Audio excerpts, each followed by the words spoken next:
So back in the mid-80s, that 3-year stretch of Friday the 13th, 4, 5, and 6 was a crazy time period for the franchise, full of so many ups and downs. So, let's talk about it.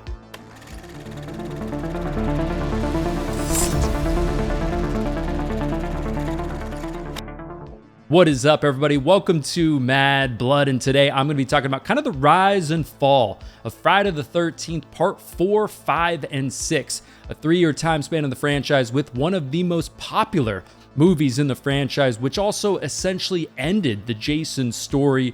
Also a movie that many Friday fans absolutely hate, followed by one of the most mainstream and loved movies in the franchise as well. But really a timeline in the Friday the 13th franchise with a lot of moments where I say to myself, this is exactly what I want in a Friday the 13th movie. But it also has a lot of those moments where I'm thinking to myself, what are we doing here? Let's just jump right into it by, of course, talking about Friday the 13th, Part 4, the final chapter from 1984. And as soon as this movie kicks off, I actually really like this kind of 2-minute one take that they do at the crime scene following Part 3. Like, we pan down from that helicopter and we have this one take kind of going through the crime scene all the way up until just seeing Jason's body. Not only does it kind of build that cohesiveness between the movies, especially the movie before it, Part 3, but it's kind of the first time we get kind of this behind the scenes look at what happened after Jason's carnage. And yeah, we've seen the morning after stuff, but this feels a little bit different. People are kind of frantically running around like they're bagging up the axe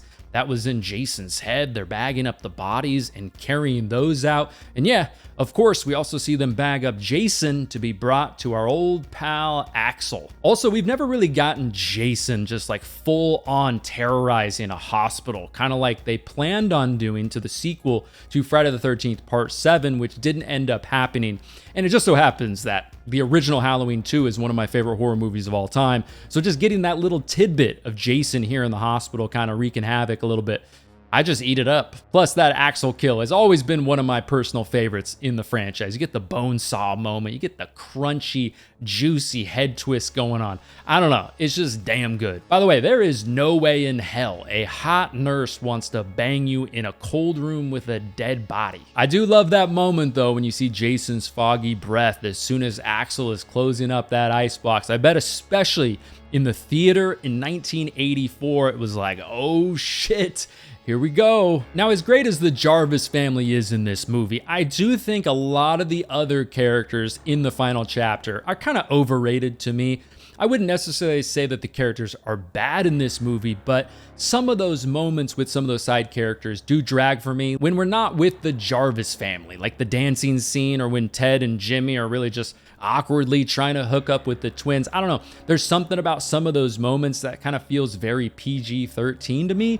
They're kind of just hanging around and yeah, they're smoking a little bit of weed, but I don't know. It just feels pretty bland to me. I mean, to me, it's just like, come on, like this is Friday the 13th. They got to party a little harder than this. It's just, you know, like the slow music and stuff like that. And to me, I kind of just want to get back to more of that eerie stuff, like more of the stuff in the woods. And obviously, you know, some more Jason killing. Even like when the counselors are partying in Part 2 or even Part 7. I don't know. I just think it's like a little bit better than some of these more slow scenes like we see in Part 4, like when Ted is smoking the joint and then just watching that black and white porn scene that just kind of feels like it just lingers on and on and on a little bit longer than it probably should have. I mean, hell, you could even say the partying and all that stuff between everybody in the 2009 movies, also even more fun. I mean, hell, I could even say that a lot of the characters in Friday the 13th Part 5, which obviously we'll talk about in just a second, are more interesting than a lot of the side characters in the final chapter. And not to talk about this too long, but I feel like with some of those scenes, they should have replaced some of those scenes with maybe like the cops looking for Jason's body around the Crystal Lake area. And then you could have incorporated some of the cops, 1 or 2 of them, maybe getting killed, kind of like that cop in Friday the 13th Part 2. There is something about this movie though. I mean, when you're just talking like pure mood and creepy atmosphere, it is top notch and arguably has the most of that in this entire franchise. I mean, really, from that opening frame at the crime scene to the very end of the movie. And yeah, Ted White is great as Jason in this movie. Love the look of the character, love the mask. I do have a ranking of all the masks in the Friday the 13th franchise. You want to go and check that out, but just a great character. I love like the build of him. He wanted to make the character a little bit faster than like the lumbering version of Jason in part 3. But especially when you listen to interviews of Ted White and you also see some of the behind the scenes stuff, he's just kind of a no nonsense kind of guy, which definitely comes across in the character in my opinion. And it's also one of the last times in the franchise where Jason still feels very human. He's just kind of like this pissed off, dirty guy in the woods, very similar to one of my favorite portrayals of Jason in the entire franchise, which is part 2. It's just like this dirty Jason in the woods, the long, nasty fingernails, the hands that look like they've been just rummaging around in the forest, just getting by, killing people along the way, and just this nasty ass dude. And I do think we get some very solid kills in this movie. I think Axel's kill, like I already talked about for a second, is a great one. It's a classic for me. Doug's head crunch in the shower. I have always enjoyed that one, even though you can clearly see at the very end of the last few frames, it's a prosthetic head, obviously, but a really fun one. Super crunchy. The kill on the raft is a good one too. Throwing the twin out the window. You know, Jimmy getting the corkscrew in the hand and the cleaver in the face. That's a fun one as well. I wouldn't say this movie has the best kills in the entire franchise, but they're very solid. And there's quite a few that are very memorable for me. I also think the chase sequence with Jason and Trish at the end of the movie is fun. I think just the mood and just kind of the way that is all shot and the atmosphere of all of it with the rain and the thunder and all that going down. I'm a sucker for that kind of thing. But I think it's a good time. She's discovering the bodies along the way. She gives Jason the Stu Macher treatment with the TV on the head. And yeah, I mean, is it all that believable that Trish is able to fight back against Jason? Yeah, I guess a lot of the characters just kind of got surprised by Jason, and that's how he was able to kill a lot of them.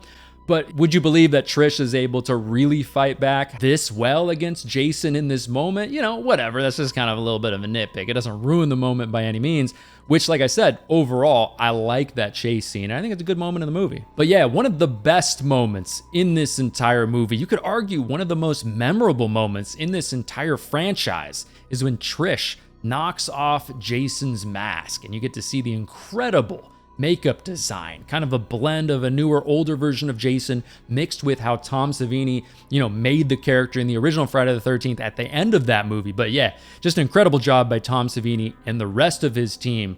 Arguably the best look for the character underneath the mask. Then boom, Corey Feldman as Tommy Jarvis putting the machete into Jason's head. One of the most memorable moments in this entire franchise, in my opinion. Now, you could argue that Jason became supernatural after Friday the 13th Part 3. I mean, hey, that girl who was wrapping him up on the gurney, she did seem a little bit nervous, so maybe she didn't check his pulse. But I'm assuming, somebody along the way, as he made his way to the hospital, into the ice box. Well, I guess Axel was really just trying to bang, probably not really checking to make sure he was actually dead. But, you could argue Jason was already dead after getting the axe in the head after Friday the 13th Part 3.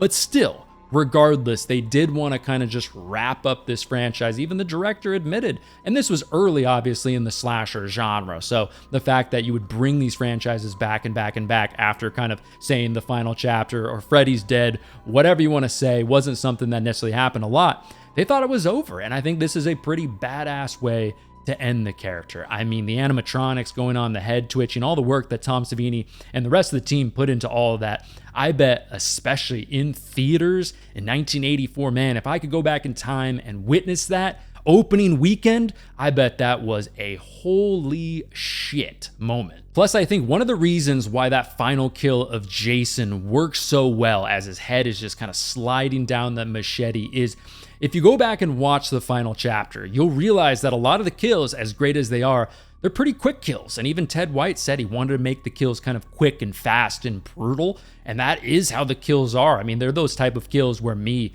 like as a kid, I would be like, holy shit, I gotta rewind that really quick just to see it because they're so quick. But that final kill of Jason just kind of slowly sliding down the machete, I feel like is more impactful because it lingers longer than pretty much all of the other kills throughout the earlier parts of the movie, which, yeah, part of that plan was cut out some of the blood, guts, and gore early in the movie so you can really show a lot of the stuff that happens with Jason's kill at the end of the movie. And I think it works, just how it lingers. It's just like one of those moments you're like, oh, damn. That is a crazy way to, kill the character in a movie labeled the final chapter. And I also think ending the movie ambiguously, showing Tommy Jarvis that possibly the evil has seeped into Tommy as well, is just a great little cherry on top to end one of the greatest Friday the 13th movies ever made. Now, all in all, the final chapter is a damn good Friday the 13th movie. I mean, a great Jason, also some great poster art as well, and some of the creepiest atmosphere in this entire franchise. But with that said, outside of probably Corey Feldman, I think most of the other characters are just okay to me. Not bad, but like I said, just kind of okay. Not the best characters in the franchise or anything like that. I also think, like I said a little bit earlier, the kills are solid in this movie, but they're not like the best kills in the entire franchise, just overall. I will say also, I don't think the final chapter is like the greatest slasher movie of all time or anything like that. Now, that's not a knock on this movie, because it's still a hell of a good time and definitely an all-time classic. All right, now, of course, moving right along to the fifth movie in the Friday the 13th franchise, a very divisive movie in the franchise that a lot of people hate, but does definitely have its following. I'm one of them. I definitely do enjoy this movie. A lot of things in it, which obviously we'll talk all about. But of course, we are going to be talking about Friday the 13th, A New Beginning from 1985. Wait, hold up. A slasher horror franchise telling us that there was a final movie, the final chapter, and then making another movie? Wait, no way. Can't be. All right, so what do you do now after a movie obviously called The Final Chapter, and also after basically cutting Jason's head completely in half almost? Well, Halloween 2, after Halloween 2, and they completely burned Michael Myers alive, they decided in Halloween 3 to completely get rid of Michael Myers, except for that one moment on the TV screen, and go like a full anthology route. So what are they going to do in Friday the 13th? Friday the 13th, they decide, okay, we're going to also get rid of our main villain. We're going to get rid of Jason Voorhees. Well, sort of, because, of course, in part 5, it's going to be imposter Jason time. So part 5 takes place 5 years after the events, after Tommy hacked up Jason at the end of the final chapter. And now we're following Tommy Jarvis as a teenager, and he's kind of been through a bunch of different psychiatric hospitals. And now he's in like this outpatient center, this outpatient place called Pinehurst Halfway House. Now, I feel like a lot of people look at this movie and they say, oh, that's kind of the sleazy Friday the 13th movie. But not just that. Some people view this movie as kind of more of a satirical, ridiculous Friday the 13th movie. And I would say, honestly, outside of, Ethel, this movie's actually pretty serious and is exploring a lot of things with like Tommy Jarvis's trauma and mental health and all of that. And then obviously just like this dad on this revenge tour, very similar to Pamela Voorhees, of course, and that whole aspect of it as well. And yeah, we do get the whole like poo-poo duet scene as well, which is obviously completely ridiculous in a lot of different ways, but a great scene nonetheless, which we'll talk about just a minute. But I do look at this movie as a more serious movie, I feel like, than some other people. Speaking of Ethel, I actually don't hate her. I actually think she's pretty damn funny. You big dildo, who the fuck are you and what the fuck do you want? And yeah, she is a ridiculous character in this franchise, but I think she's a character that adds a little bit of humor, a little bit of lightheartedness in a movie that covers a lot of mental health and has a lot of dark moments at times. Plus, it kind of makes sense, like all of this shit going on around these places.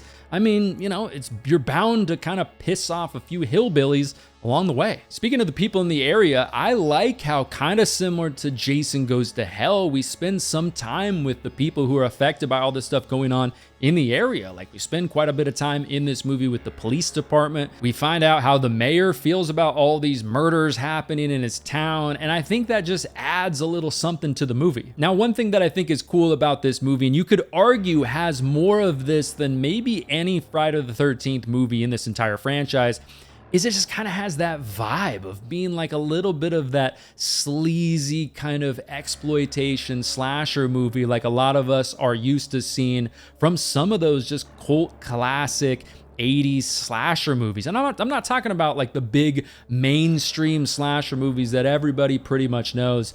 I'm talking about movies like Slumber Party Massacre, The Burning, The Prowler, kind of stuff like that. Now, I'm not really saying that those movies are like exploitation movies per se or anything like that, but I love that aspect of this movie. It just has that little bit of extra like grime to it that I love. I don't know, kind of feels like that VHS that you had to hide from your parents and put on, you know, like after they go to sleep. It's kind of funny, but I've always loved that kill in this movie of that Billy guy, you know, the bald, horny guy.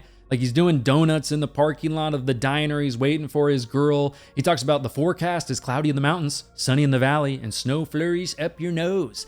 I mean, both of them are just, you know, looking to party. And then bam, he gets the axe like right in the back of his bald spot. And then it zooms in on his eyes. We get that moment like we see a few times in this movie. I don't know. It just makes that scene even funnier to me. And it's always been a kill in this movie that I've enjoyed. But yeah, the poo-poo duet. I mean, what a great scene. Them damn enchiladas. Plus, I feel like that scene, it's kind of intense when he's in the porta potty and that like post is going through it and then he, you know, gets it through the leg and then he finally gets it right through him. I mean, kind of, you know, you feel sorry for Reggie as well and also for Demon. He seems like a cool brother and all that, but just a great moment in the movie. One of the most memorable kills in this entire franchise. Yeah, the poo-poo duet. You can't beat it. I also like how this movie is kind of a bit of a whodunit. I mean, going into the movie, you're like, oh yeah, it's gotta be Jason, right? But for some reason, they're really doing a good job really hiding the killer in this movie. And it's not until like an hour and 10 minutes into the movie when, you know, Roy bashes through that door, you find out, oh, it's Jason. Yeah, Jason, right? And then at the very end of the movie, it's like, oh, wait, hold on.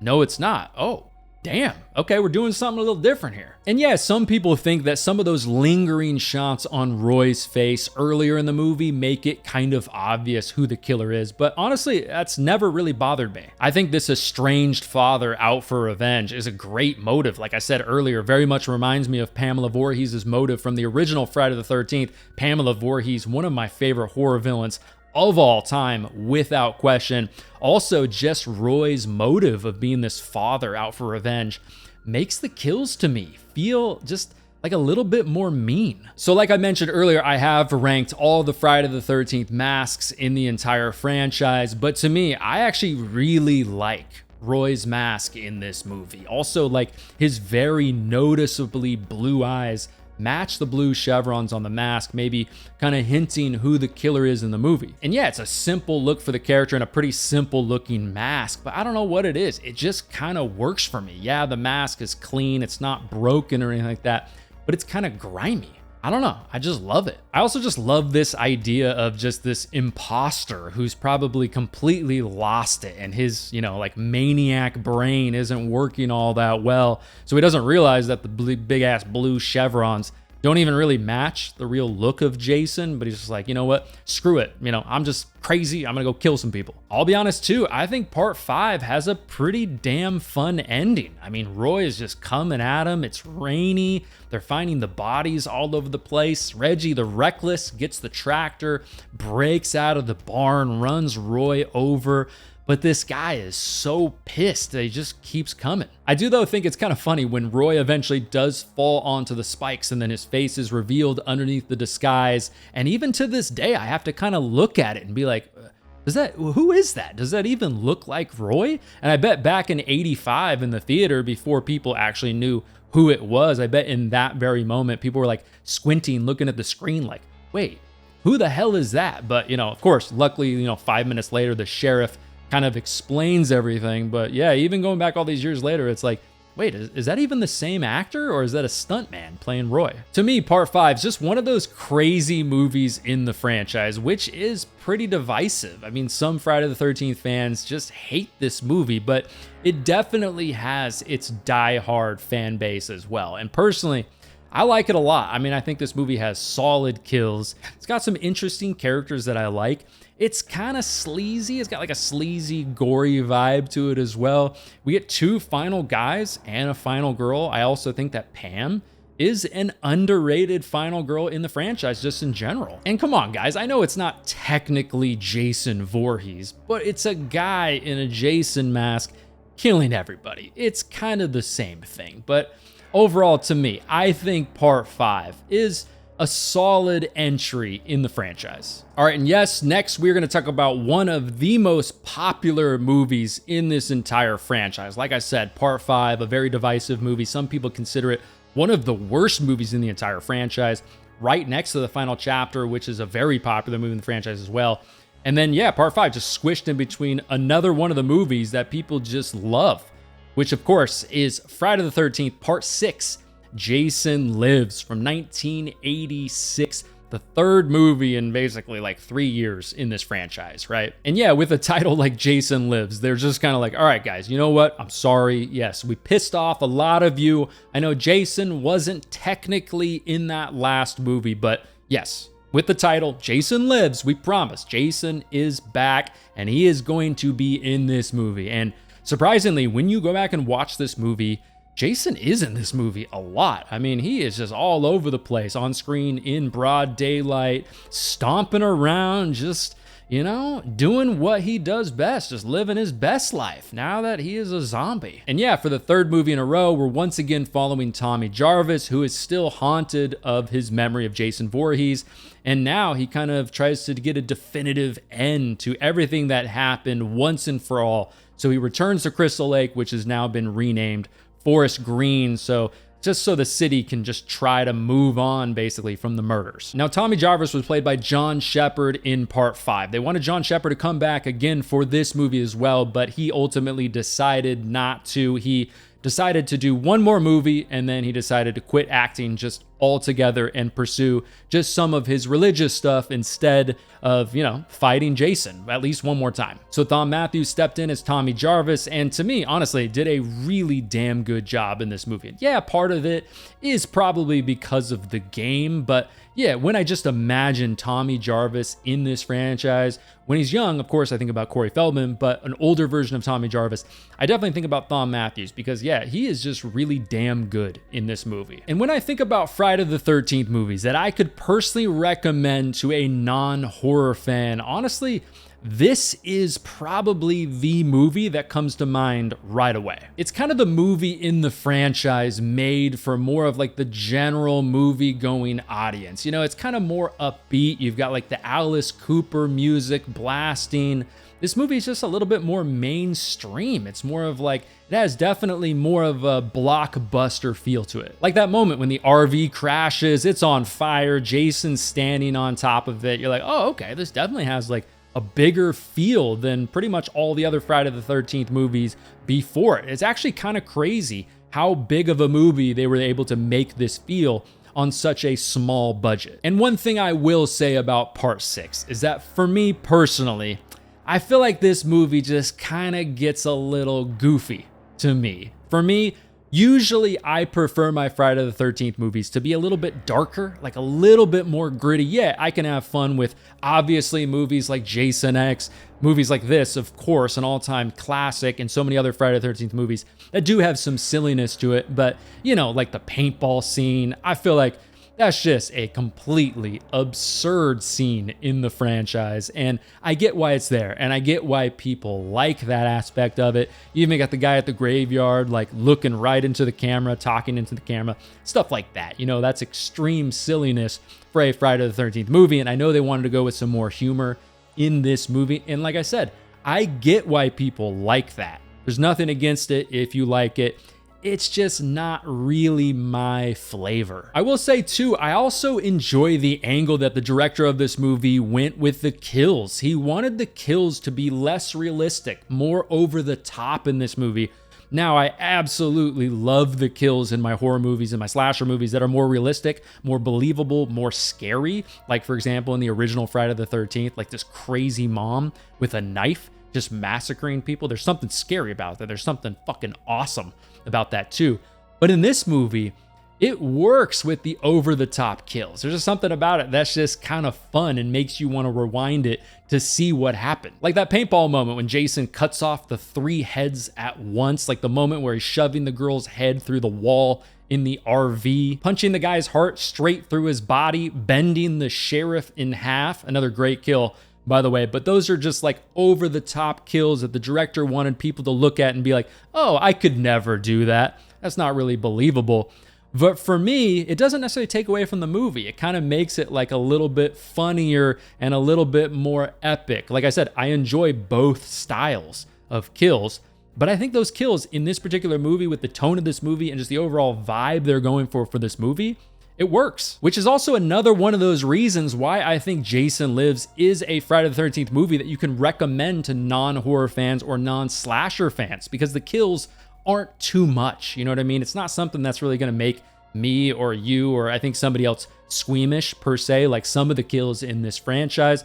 They're just something to kind of be like, whoa, that was kind of crazy, or like, just kind of laugh your ass off a little bit, and a non-horror fan won't think is too gruesome. Also, let's talk about Jason for a second in this movie, right? Home Depot Jason, the first real zombie version of the character, maggot head Jason, the big kind of saucer mask. I don't know, it kind of feels like kind of big, like and flat to me sometimes when I look at it in certain scenes. I like it's still got the axe mark in it, kind of builds that cohesiveness with the other versions of Jason and the other movies in the franchise. I like that angle of it as well. It's got like the big chevron between the eyes, but mostly the mask is clean but kind of gritty. It's like a lighter color, which I think is a cool contrast between just like the look of Jason underneath the mask, which Jason underneath the mask kind of looks like, obviously a zombie, but also like burnt bacon or kind of like a lizard. So I think that lighter colored mask just kind of works with it. But overall, it's a really damn good look for the character and one of my favorites in the franchise. Now, I will say the kills in this movie, I don't think are the best kills in the entire franchise. Like, it doesn't have that one standout crazy kill like in Jason Goes to Hell or Freddy vs. Jason or some of the other movies in the franchise.